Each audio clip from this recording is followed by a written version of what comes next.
Un atractivo adolescente con el mundo a sus pies. El típico chico americano, una sonrisa genial, un chico guapo.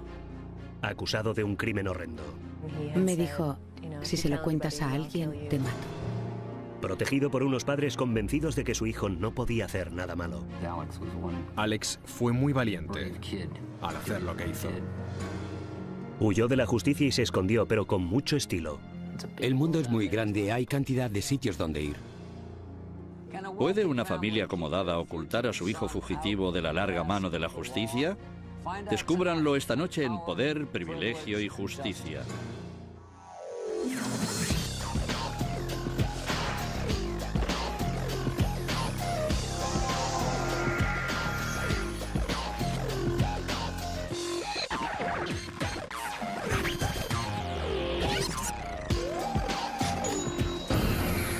Crímenes imperfectos, ricos y famosos.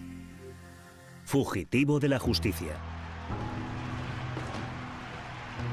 En la lona de la lucha libre, Alex Kelly era el rey. A sus 18 años era un chico fuerte, decidido e imbatible. Con un récord de 11-0, Kelly estaba a punto de participar en un campeonato del condado. El adolescente lo tenía todo: atractivo, carisma, dinero y popularidad. Parecía poder permitírselo todo.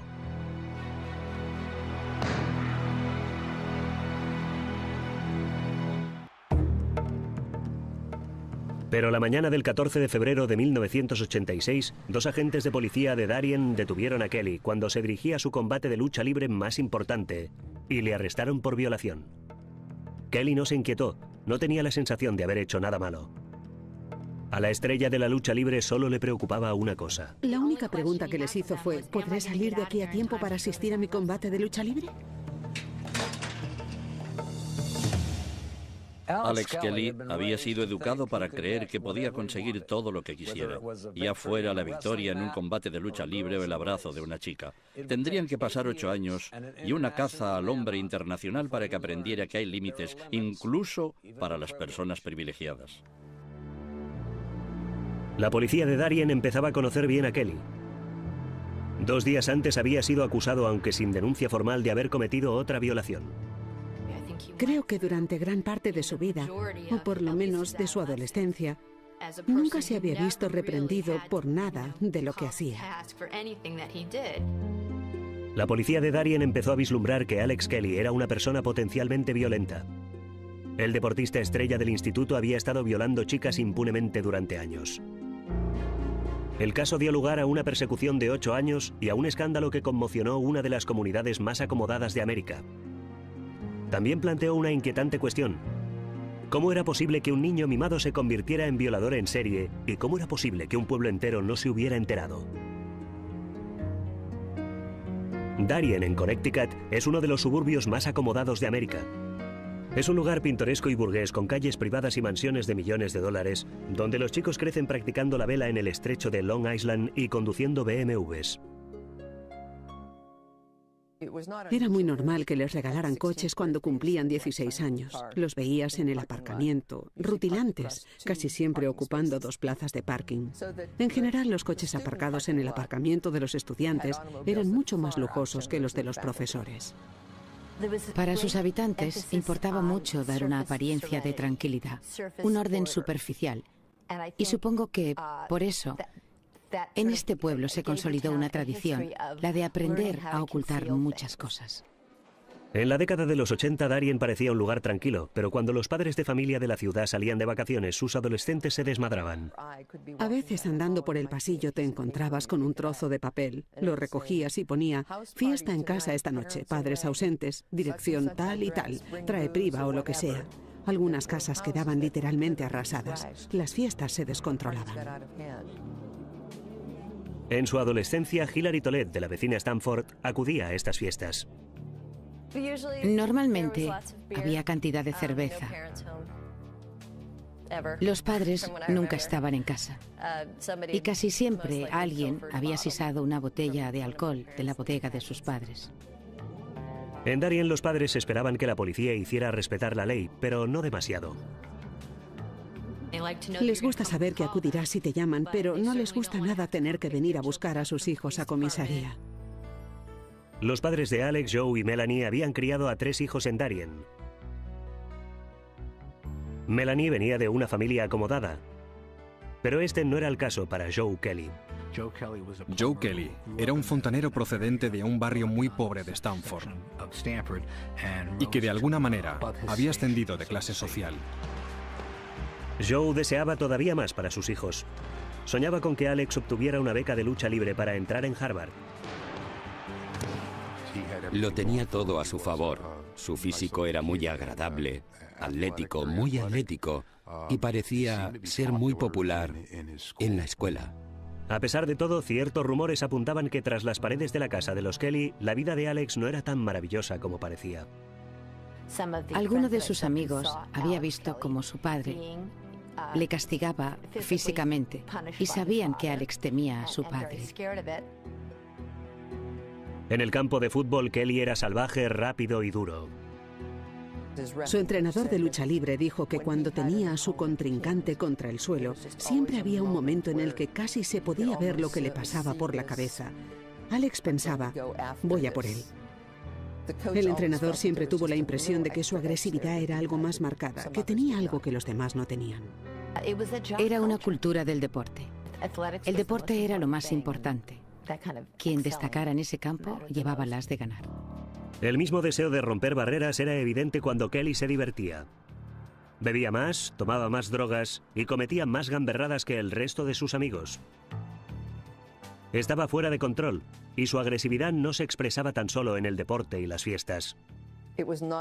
Era bastante habitual presenciar una pelea entre Alex y su novia del momento. Eran peleas muy públicas, delante de la gente. La cafetería entera, por ejemplo, con muchos gritos y jaleo. Empezaron a circular rumores de que Kelly había obligado a algunas chicas a acostarse con él. Una de estas historias que se rumoreaba era que una chica que fue prácticamente atacada por él, decía, teníamos un nombre, le habíamos puesto un apodo, Alex Kelly, VS, siglas que significaban el violador salvaje. Esto era en el instituto, o sea que las chicas lo sabían. Muchos habitantes de Darien debían haberse dado cuenta de que Alex Kelly era demasiado violento en el campo de fútbol, demasiado irresponsable con sus amigos, demasiado agresivo con las chicas, pero nadie dijo nada, hasta que fue demasiado tarde.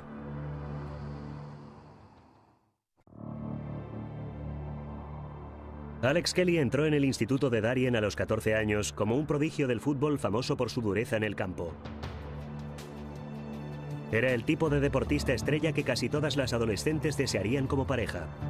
Pero se rumoreaba que Kelly podía ser igualmente explosivo fuera del campo de juego. Y según algunos de sus compañeros de clase, fumaba marihuana a menudo y consumía cocaína. Un niño rico descontrolado, mimado por sus padres y popular entre sus coetáneos. Pero Alex Kelly estaba a punto de cruzar la línea que separa la irresponsabilidad de la delincuencia. Kelly y sus amigos no podían pedirle dinero a sus padres para comprar drogas. Y en segundo curso empezaron a robar en las casas de sus ricos vecinos. Tenían montada una especie de red para saber quién iba a marcharse de casa. Entonces entraban, se llevaban los objetos de plata o cosas así. Lo hacían muy rápido y se iban a la ciudad enseguida para quitárselo de las manos.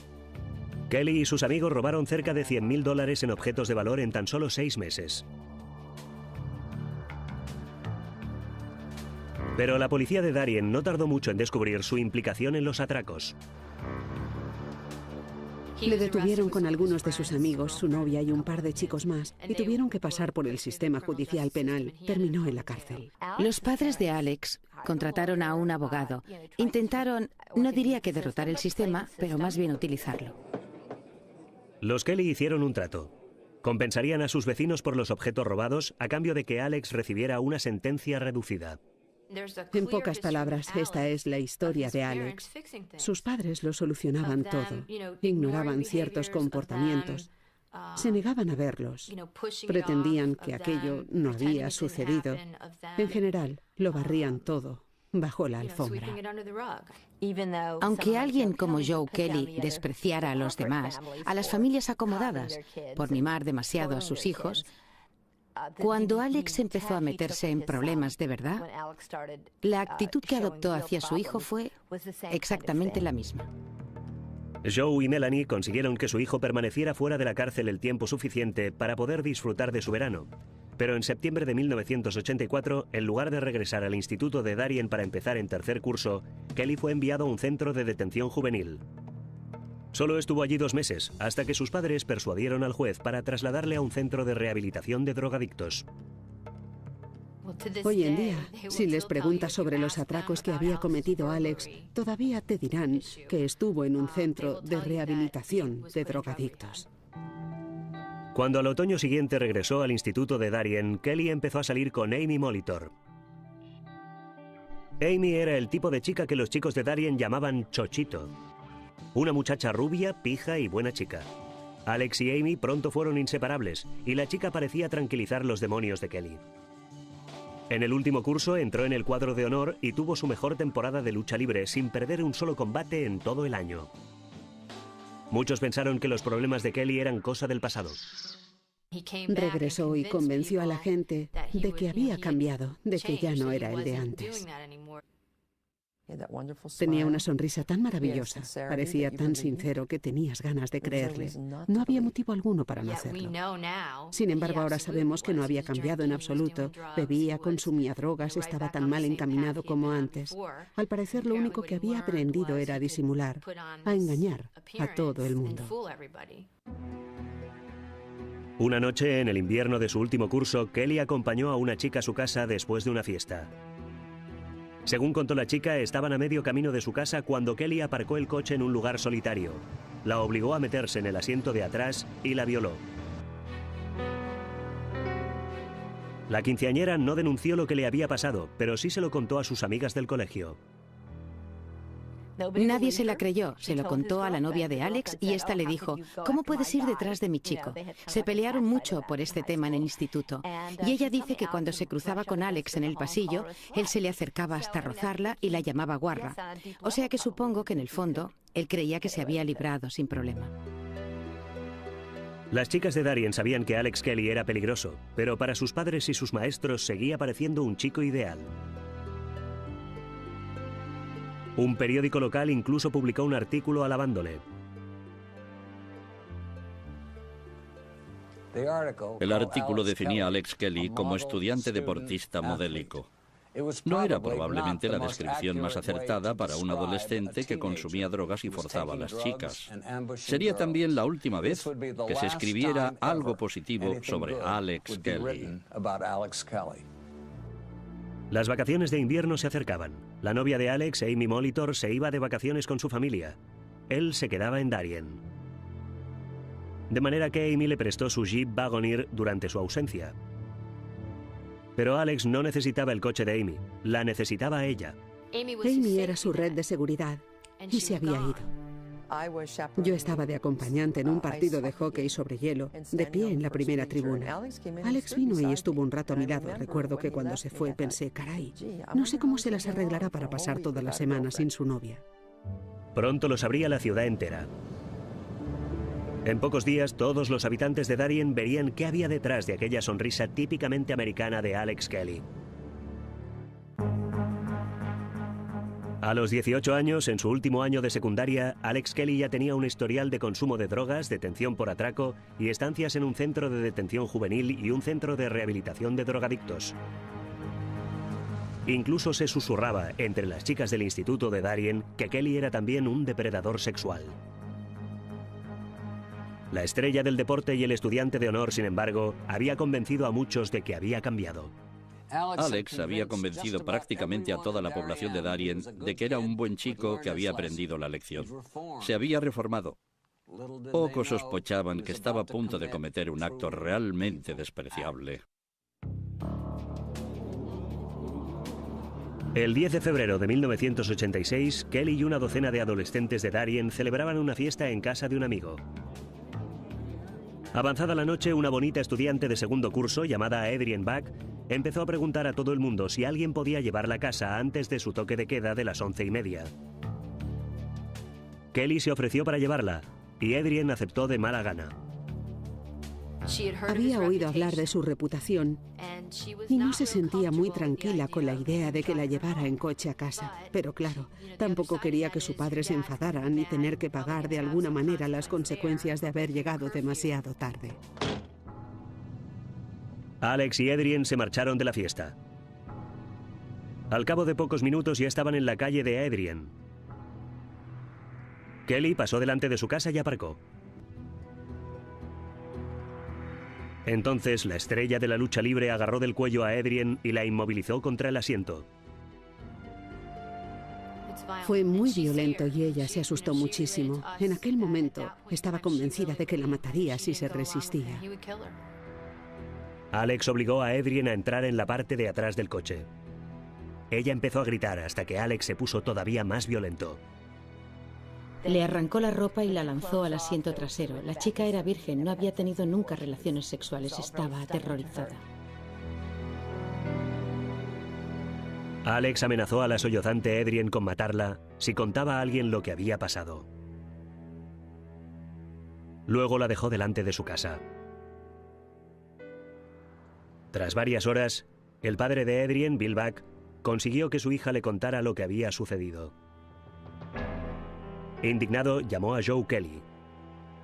Joe no creyó que su hijo lo hubiera hecho, pero despertó a Alex y le repitió la acusación. Alex no se inmutó y le dijo a su padre: «Nos hemos acostado, papá. Ahora vuelve a la cama». Y Joe Kelly lo hizo. Al día siguiente, Adrian, acompañada de sus padres, se dirigió a la policía de Darien para denunciar a regañadientes la violación. Era, seguramente, una de las víctimas más destrozadas emocionalmente que había visto hasta entonces. Los padres de Adrian consideraron que su hija era demasiado frágil para someterla a todo un proceso de acusación. La familia tenía previsto salir a esquiar, y la señora Buck dijo a la policía que pensarían lo que debían hacer durante las vacaciones. La policía decidió no contactar con Alex Kelly ni con sus padres. En comisaría, nuestra opinión era no iniciar el procedimiento a menos de estar seguros de pillarle. No queríamos que se nos echara a reír en la cara diciendo no habéis podido demostrarlo, porque era el típico chico capaz de hacer eso.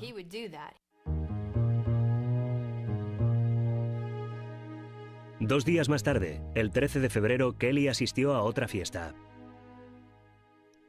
Hilary Tolet, de 17 años, también estaba allí. Recuerdo que estaba tomando tequila en la cocina, allí plantado, conversando conmigo. Más tarde, Hilary estaba fumando afuera y preguntó a Kelly si podía terminar su cigarrillo dentro de su coche. En cuanto subió al coche, Kelly arrancó. Le dije: no, gracias, no necesito que me lleves a casa. Mira, para el coche, ¿quieres? Y me bajo. Pero él siguió adelante, cada vez más rápido. Yo le pregunté: ¿a dónde vas? ¿Qué estás haciendo? Pero tuve la sensación de que sabía perfectamente a dónde iba. Se la llevó hasta el aparcamiento de un exclusivo club de campo cerca de donde vivían los Kelly. Detuvo el coche y empezó a insinuarse. Intentó besarme y, llegados a ese punto, me sentí bastante asustada, porque me di cuenta de que no había podido controlar en absoluto todo lo que había pasado hasta aquel momento, y pensé que, por lo tanto, no iba a controlarlo mejor a partir de entonces. Me obligó a besarle. Me metió en la parte de atrás del coche, me violó y me sodomizó. Cuando todo hubo terminado, Alex regresó a la fiesta con Hilary. Me había dicho: si se lo cuentas a alguien, te mato. Pero cuando salió de la camioneta, Hilary se fue corriendo hacia el coche de una amiga suya y le contó lo que Kelly había hecho. De repente me sentí tan furiosa por lo que había pasado, y mientras se lo estaba contando a mi amiga, me di cuenta de que no iba a ser la última vez que lo contaba.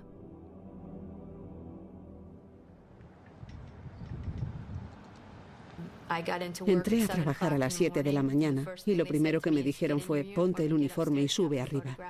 Tendrás que sacar fotos de una víctima. Tenemos otra violación. Y yo, medio en broma, les dije: no me digáis qué ha sido. Y ellos asintieron con la cabeza. Me quedé helada. Me parecía increíble que hubiera tenido la desvergüenza de hacerlo de nuevo. Pero así era. La policía enseñó toda una serie de fotos a Hillary para que identificara a su atacante. En cuanto pusieron en la mesa la foto de Alex Kelly, la señalé con el dedo. Y noté que todos los policías a mi alrededor intercambiaban ojeadas. Aunque estaba muy afectada, Hillary presentó una denuncia formal. Por primera vez, alguien señalaba con el dedo a Alex Kelly. La vida del niño mimado de Darien estaba a punto de cambiar. El 14 de febrero de 1986, Kelly fue detenido cuando acudía a un combate de lucha libre. Recuerda la escena en esta entrevista de 1997. Iba en coche hacia la escuela, pero de repente se encienden los faros y es como en una película. Ponte las manos en la cabeza y toda la parafernalia. No tenía ni idea de qué estaba pasando. Estaba en la cárcel, pero Kelly insistía en su inocencia. Las chicas, decía, habían consentido el contacto sexual. No tenía ni idea de que pudiera pasarte esto solo porque alguien lo decía, que alguien pudiera ser acusado y ver su vida completamente destrozada porque alguien había dicho algo. Los padres de Alex tampoco creían que su hijo hubiera hecho nada malo. Contrataron al costoso abogado defensor local Mickey Sherman, que había conseguido salvar a otros clientes acusados de abusos sexuales. Alex dijo que nunca había tenido relaciones sexuales sin el consentimiento de la chica. Se mantuvo firme con esta declaración desde el primer día. Es que era increíble que alguien pudiera...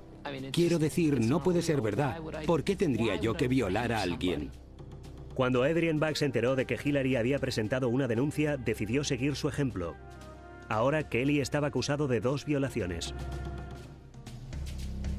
Sus padres pagaron una fianza de $200.000 para que Alex no tuviera que permanecer en la cárcel. No lo dudé ni un segundo. Porque es mi hijo. Las autoridades le dejaron en libertad, pero con un toque de queda controlado por la policía. Él contó a sus amigos que las acusaciones de violación serían fáciles de refutar. Se pasó el verano de fiesta en fiesta, acostándose tarde y burlándose de los policías de Darien. Desobedecía el toque de queda continuamente. Recibíamos llamadas diciendo está en una fiesta, está haciendo esto, lo otro, a las 11, las 12, la 1. Los esfuerzos de la policía para hacerle respetar el toque de queda irritaban a Alex y a sus padres, que lo calificaban de acoso policial. Las familias de las víctimas se disgustaban muchísimo cuando se lo encontraban por la calle. Y para no exacerbar la situación, Alex dijo, bueno, ¿sabéis qué? Me marcharé a trabajar a Colorado. El abogado de Kelly, Mickey Sherman, solicitó al juez que le dejara marcharse de Darien para esperar el juicio en un pueblo cerca de Aspen, donde su familia solía ir a esquiar. Alex ya se le había escapado una vez a la policía de Darien, tras lo cual había cometido otra violación. No conseguían controlarle ni teniéndolo bajo sus narices. Y ahora la fiscalía aceptaba que Alex se marchara a Colorado. Pero bueno, es que es realmente increíble. Durante su estancia de 8 meses en Colorado, Kelly esquió, practicó montañismo y tuvo un trabajo a tiempo parcial mientras esperaba que se iniciara el juicio. Mientras tanto, en Connecticut, el fiscal Bruce Haddock solicitó al tribunal que las 2 acusaciones de violación fueran juzgadas a la vez, para ahorrar tiempo y dinero al Estado. Pero Mickey Sherman, temeroso de que el jurado se viera influenciado por esta doble acusación, afirmó que sería una violación de los derechos de su cliente.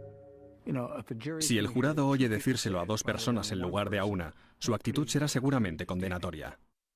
Pero el tribunal decidió que los 2 casos serían juzgados a la vez. Mickey Sherman voló a Colorado para reunirse con los Kelly y aconsejar a su cliente. Les dije que no me parecía bien, que no era justo. Pensé que iban a por él y que no iba a ser un juicio justo. El juicio debía empezar el lunes 16 de febrero de 1986. Al ir aproximándose esta fecha, Kelly empezó a sentirse cada vez más asustado. Llegó el lunes. Llegó el momento de presentarse ante el tribunal y allí estaban Joe y Melanie. Allí estaba Mickey Sherman para representar a Alex, pero Alex no se presentó. Alex Kelly se había embarcado en un avión en Colorado, pero aquel avión no se dirigía ni mucho menos hacia Connecticut. Desde entonces y durante años, el acusado de violación eludiría a los investigadores.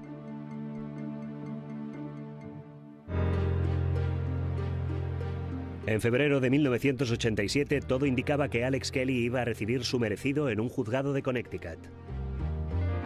El deportista estrella había sido acusado de violar a 2 chicas adolescentes.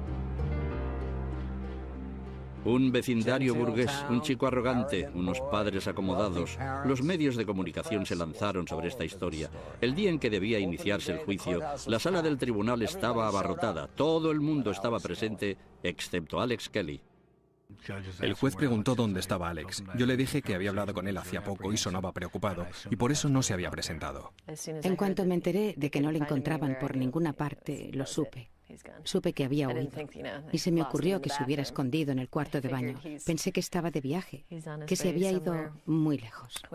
Muy lejos. Los últimos en haber hablado con Alex eran sus padres, pero estos aseguraron no tener ni idea de dónde se encontraba su hijo. La policía no se lo creyó. Contó a sus amigos en Colorado que su madre le había dado $10,000. Finalmente nos convencimos de que había salido del país. Todo empezaba a ir de mal en peor, una cosa tras otra. Estaba aterrorizado. Tenía miedo. Huí. Al principio, Alex se limitó a zigzaguear por Europa, temeroso de que le encontraran. Pero no tenía nada que temer. Fuera quien fuera su fuente de dinero para el viaje, estaba claramente preparada para superar económicamente las modestas fuerzas policiales de Darien. Nunca nos habíamos encontrado con alguien que desapareciera así, con tanto potencial económico para salir del país, con tantos fondos. Pasaron las semanas y los meses. Nadie encontraba a Alex Kelly. La Interpol y el FBI colaboraron en su búsqueda, pero consiguió eludirles a todos. El mundo es muy grande, hay cantidad de sitios donde ir. Kelly descubrió que podía viajar libremente por Europa, en una especie de vacaciones permanentes, y esquiar en las mejores pistas. Y al igual que cuando iba al instituto, entabló una relación con una chica sueca, bonita y rubia, llamada Elisabeth Jansen. Kelly conseguía escapar una y otra vez, incluso cuando se topaba con alguien que le reconocía. Me topaba con gente, me decían, tú eres Alex Kelly. Yo contestaba, no, ¿quién es Alex Kelly? Yo soy sueco. Hablaba en otro idioma o algo parecido y me largaba en cuanto podía o decía, no sé de qué me habla y me marchaba de allí. Vivía en Francia durante el invierno, se dedicaba a esquiar, al montañismo o al parapente. En verano vivía en una isla cerca de la costa de Suecia. No sé qué opinará usted, pero yo por mi parte estaría encantada de tener unas vacaciones así. Y mientras Alex Kelly se lo pasaba en grande en Europa, sus víctimas se vieron obligadas a aceptar que quizá no pagaría nunca por sus delitos. Para poder vivir una vida medianamente normal, tuve que dejar todo este asunto un poco de lado. Hillary se marchó en dirección oeste, intentando dejar atrás la violación sufrida. Pero con meses de intervalo recibía una llamada de la policía de Darien informándola de las últimas novedades sobre el caso. Al cabo de un tiempo dejas de creer que hayas visto a Alex Kelly. Les dije, bueno, cuando le encuentren, díganmelo y vendré. La comunidad de Darien se unió en apoyo de los Kelly, el matrimonio que al parecer había perdido a su hijo. Lo lamenté mucho por su familia, porque creía que sabían tan poco de su paradero como el resto de nosotros. Pero los Kelly sabían exactamente dónde estaba Alex. Joe y Melanie Kelly financiaban la vida de Alex en la clandestinidad. Le mandaban dinero regularmente e incluso se encontraban con él en Europa para esquiar con él en unas vacaciones secretas. La vida de Alex no era precisamente la de un fugitivo.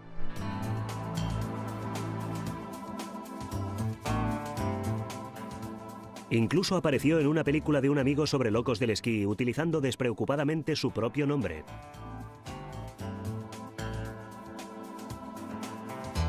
Todo el mundo tiene que tener algún tipo de actividad, ¿no es cierto? No podía quedarme encerrado en una caja en algún sitio. Que nadie consiguiera encontrarle era absurdo. Estaba viviendo por todo lo alto. Pero la suerte de Alex Kelly estaba a punto de terminarse. En 1991 el FBI destinó un nuevo investigador para este caso, el agente especial Ralph DiFonso. DiFonso sospechaba que los padres de Kelly estaban financiando la vida de fugitivo de su hijo. Cuando se trata de gente con dinero, siempre son más difíciles de encontrar y en el caso de Alex Kelly parecía haberse esfumado de la faz de la tierra. DiFonso era un experto en perseguir fugitivos y estaba decidido a triunfar allí donde todos los demás habían fracasado. El agente DiFonso del FBI era muy concienzudo, muy agresivo.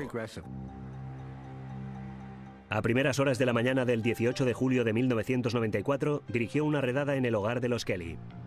Era la primera vez que utilizaba una orden de registro para encontrar objetos como papeles, cartas, pasaportes, dinero, mientras investigaba la desaparición de un fugitivo.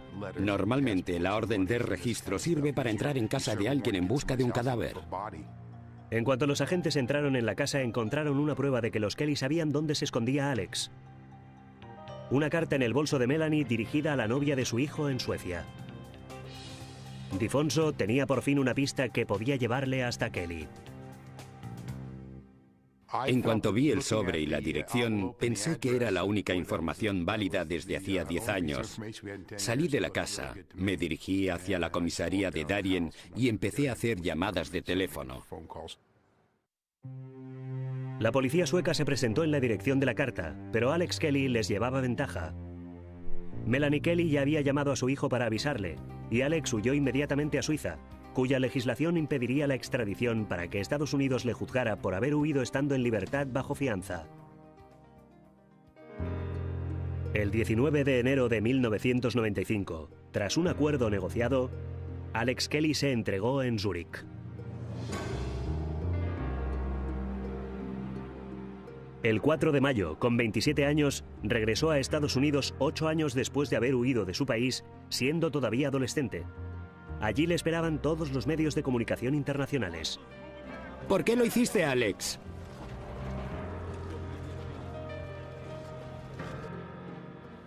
Alex se había entregado, pero se consideraba inocente. Y con el apoyo financiero de sus padres, se proponía quedar impune. En mayo de 1995 finalizaron los 8 años de odisea europea de Alex Kelly, cuando regresó a Darien para enfrentarse a la justicia. Pero los habitantes de su pueblo natal, que antes le apoyaban, le veían ahora bajo una nueva luz. Cuando me enteré de lo que había estado haciendo, pasándoselo en grande en hoteles de lujo, sentí una gran incredulidad. Casi me sentí asqueada. Joe y Melanie Kelly contrataron a un famoso abogado de Nueva York, Thomas Puccio, para que defendiera a Alex. Puccio había conseguido que Klaus von Bülow, un personaje de la alta sociedad, fuera declarado inocente del intento de asesinato de su millonaria esposa, Sunny. Inocente. Conocí a Tom Puccio en el proceso contra von Bülow. Nunca obtuvo el reconocimiento que se merecía por haber ganado en la causa contra von Bülow. Puccio es un exfiscal duro como el acero convertido en abogado defensor. Lucha a brazo partido por sus clientes, pero no haría cualquier cosa para ganar. Sea cual sea la opinión que nos merezcan los Kelly, hay que reconocer que hicieron bien en poner a Puccio de su parte. Los Kelly no se limitaron a apoyar a su hijo contratando a un eficaz abogado. Nunca dudaron en defenderle ellos mismos, a pesar de que hubiera huido. Alex fue muy valiente al hacer lo que hizo. ¿Para bien o para mal? Los Kelly hipotecaron su hogar para cubrir la fianza de Alex por valor de $1 millón. Los términos de la libertad bajo fianza establecían que debía vivir en casa de sus padres, llevar un brazalete electrónico y respetar un estricto toque de queda. En los 8 años transcurridos, y por suerte para Kelly, la legislación de Connecticut había cambiado. Ahora sus 2 causas por violación deberían ser juzgadas por separado. El primer proceso sería el de la violación de Adrienne Bach. Ya casada, Adrienne Bach Ortolano había pasado casi una década esperando testificar contra su atacante.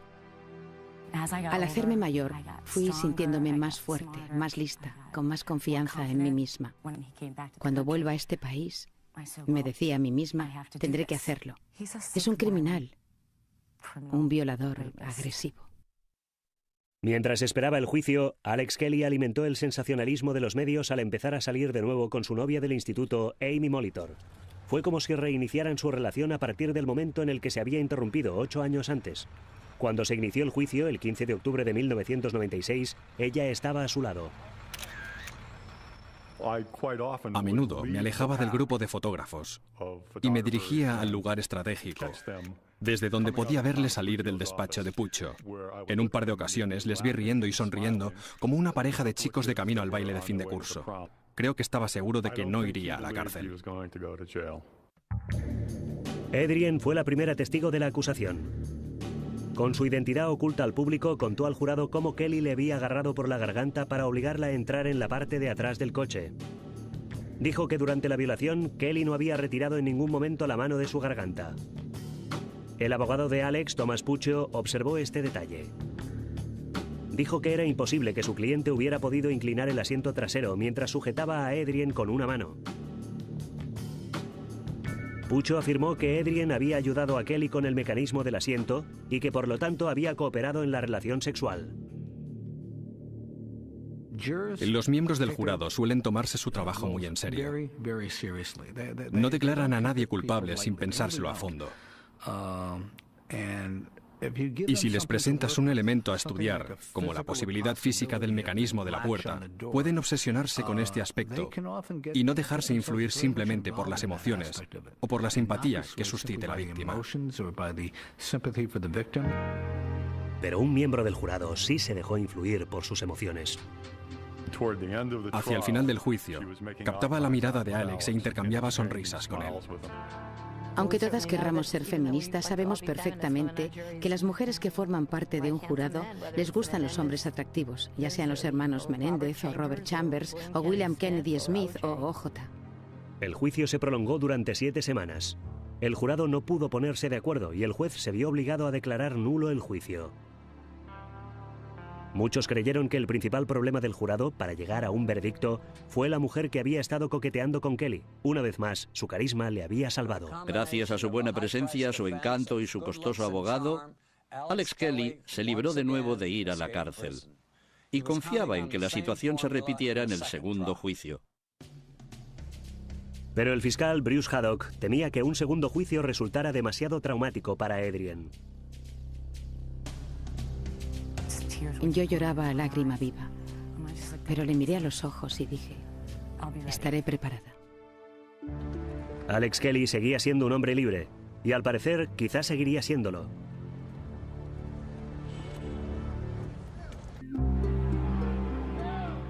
En noviembre de 1996, el tan esperado juicio contra Alex Kelly por haber violado a Adrienne Bach Ortolano acabó con un jurado colgado. 5 meses más tarde, Kelly regresó a los juzgados de Stamford, Connecticut, para la revisión de la causa. Los abogados defensores tienen un dicho: revisar una causa después de un jurado colgado es como ponerse un traje de baño mojado. Aunque Alex parecía tan despreocupado como siempre, el segundo juicio sería mucho más duro. Un nuevo juicio tras un jurado colgado en el primero no es nunca positivo para la defensa. La acusación sabe ahora todo lo que piensas hacer. La acusación pública tenía ahora otra baza importante. La indecisión del jurado había indignado a Adrienne y su declaración sería mucho más impactante. Había finalmente alcanzado un punto en el que se sentía furiosa y quería que Alex fuera a la cárcel. El nuevo juicio se inició el 10 de abril de 1997. En el primero, el jurado no había podido llegar a un veredicto porque Adrienne había declarado que Alex Kelly no había apartado la mano de su cuello en ningún momento mientras la estaba violando. Pero en el segundo juicio, Adrienne dijo que Alex la había soltado por un instante para inclinar el asiento del coche. La declaración de Adrienne a la policía en la mañana siguiente a la violación confirmaba esta nueva versión. Pero el abogado de la defensa, Thomas Puccio, siguió intentando debilitarla. Le montaba pequeñas trampas, como por ejemplo, señorita Ortolano, ¿es cierto que tomó usted clases de interpretación? ¿Está usted actuando ahora o actuaba cuando...? Hasta el punto de que ella casi le ponía los ojos en blanco. Cuando alguien está furioso y está diciendo la verdad, cualquier truco del otro bando, cualquier táctica, cualquier manipulación, cualquier estrategia del abogado defensor, por muy bueno que éste sea, no le servirán de nada. La defensa terminó su alegato. El futuro de Kelly estaba ahora en manos del jurado. 8 horas más tarde, el jurado regresó con un veredicto. Aunque no se hubiera reanudado la sesión, todo el mundo estaba sentado en su sitio. Reinaba un gran silencio y Alex no podía estarse quieto. Estaba nervioso. Esta vez, el jurado declaró a Alex Kelly culpable de violación. Alex saltó al momento y dijo, quiero hablar, quiero decir algo, soy inocente, yo no lo hice. Y luego buscó con la vista, y creo que miraba directo a Adrien cuando dijo, ¿por qué me estás haciendo esto? Cada vez que Alex Kelly había estado ante un tribunal, había conseguido librarse de alguna manera. Por primera vez iba a ser sentenciado, y eso significaba que podía ir a la cárcel, en lugar de librarse como siempre gracias a los demás. Kelly fue condenado a 20 años de cárcel, con una pena mínima de 16 años. Por primera vez en su vida, su encanto no le sirvió de nada. Ante la segunda acusación de violación contra Hilary Tolet Buchanan, renunció a refutar los cargos y fue condenado a 10 años más de cárcel. Pensé que su renuncia a refutar los cargos era lo más cercano a una declaración de culpabilidad que conseguirían sacarle a Alex Kelly. Nunca admitiría haber hecho algo malo, y con mi sentencia sumada a la de Adrien, por lo menos, se quedaría en la cárcel. Alex Kelly está ahora cumpliendo su condena en una cárcel de máxima seguridad del condado de Connecticut. El deportista estrella convertido en fugitivo ha probado por fin la derrota. Los padres de Kelly siguen viviendo en la misma casa de Darien y siguen creyendo en la inocencia de su hijo. No creo que haya ninguna madre dispuesta a creer que su hijo permanecerá en una celda durante 15 años por algo que no es cierto. Creo que de alguna manera, y aunque nunca lo admitan, en el fondo de sus corazones lo saben. Saben exactamente quién es.